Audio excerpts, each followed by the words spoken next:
Το σημερινό μας βίντεο αφορά προτάσεις υφασμάτων για να ράψετε ένα σπορ σακάκι το οποίο φοριέται από την άνοιξη μέχρι το τέλος του καλοκαιριού. Όταν μιλάμε για σπορ σακάκια, αναφερόμαστε σε υφάσματα διαφορετικά από τα κουστούμόπανα. Τα κουστούμόπανα, λόγω της επεξεργασίας τους, είναι πιο λία και πιο γελιστερά.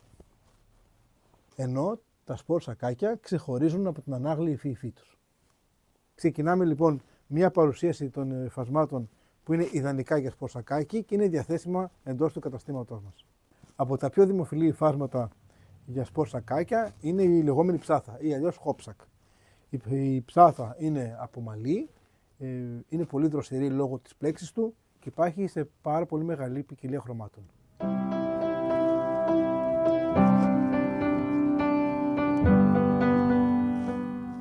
Το επόμενο μας ύφασμα είναι ολόμαλο, είναι το λεγόμενο tropical, είναι ένα λεπτό μαλινάκι, ειδικά πλεγμένο έτσι ώστε να είναι δροσερό, να μην τσαλακώνει και είναι το ιδανικό ύφασμα για κάποιον που ζεσταίνεται πολύ και θέλει να ράψει ένα σπορ σακάκι.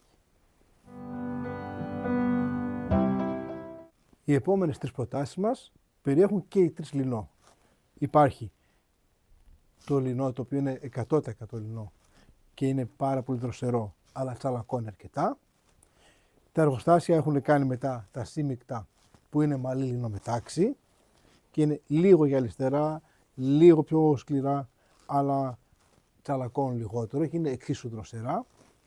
Και υπάρχει και το ακόμα πιο σπορ ύφασμα το οποίο είναι το λινό βαμβάκι, το οποίο ναι με τσαλακώνει αλλά είναι ένα πολύ ωραίο σπορ ύφασμα.